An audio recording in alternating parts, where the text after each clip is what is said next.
काको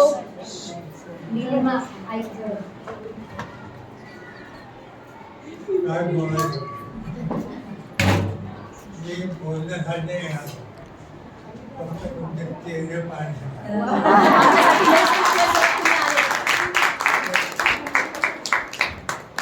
ते लहानपणचे चेहरे आठवून आठवून बेजार झालो.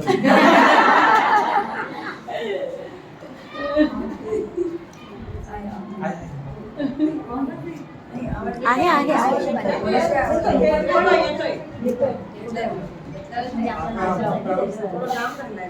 मी बघत होतो की मला ऐकायला मिळेल का नाही, जमल का नाही. कानाने मला आतापर्यंत साथ दिली.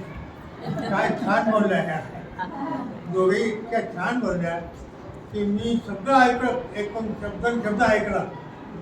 आता अलीकडे या काही वर्षापासून मला कानाला थोडा त्रास नीट ऐकायला येत नाही आणि कानात घालायचं मला आवडत नाही.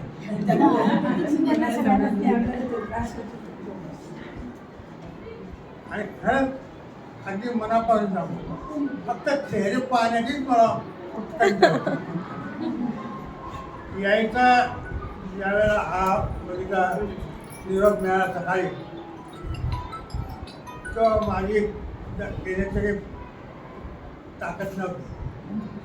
म्हटलं 40 वर्षानंतर तेव्हा ह्या एकमेकींना कुठे कुठे कशा संपर्क साधून त्या सगळ्या एकत्र येतात आणि याच्याकडे बुद्धी पाहायला नाही मिळालं. हा मूर्ख पडाय आणि मग म्हणून मी म्हणजे म्हणलं आता आज निघताना का म्हणून नाही खरा मग जाऊ नाही.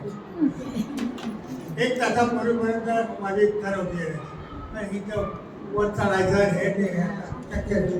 पण नंतर वाटलं की इतक्या वर्षानंतर 41 वर्षानंतर एक डॉक्टर 41 वर्ष बरोबर 41 वर्ष प्रॉपर आवाज आरावी यानंतर हे चेहरे कसे असेल हे पण त्यांची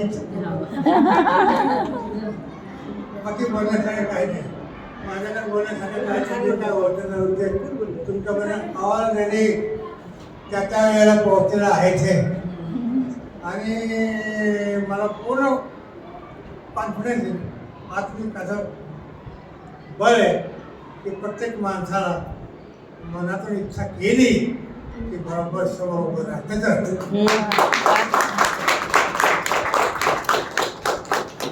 मनात पाहायचं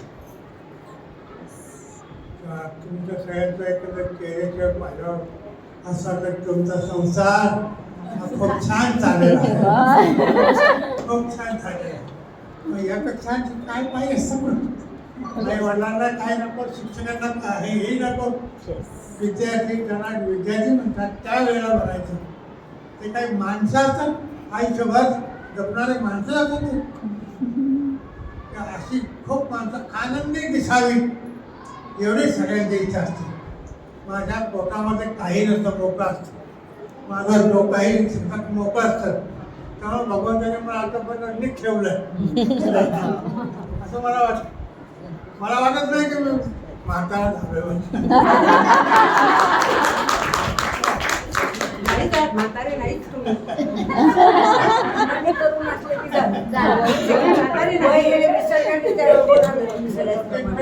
असं ते परवा देवाची गोष्ट आहे. कोणत्या घरी आलं म्हणजे सर किती वय मोदी बसतो. मला लक्षात आलं का रे 4 महिन्यात आपण 90 पार करतो आहोत. वा वा वा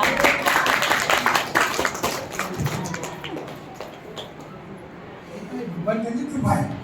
हे सुद्धा जो मला इथं येऊन आनंद हा प्रोग्राम मिळाला हे खूप आहे. इतकं सोपं नाही आहे. हे इतकं सोपं नाही आहे. हे भाग्यात लागतं, भाग्यात लागतं. किंवा सगळ्यांना जे आयुष्य देव खूप आनंद देव, घरात सगळ्यांना आनंद द्या.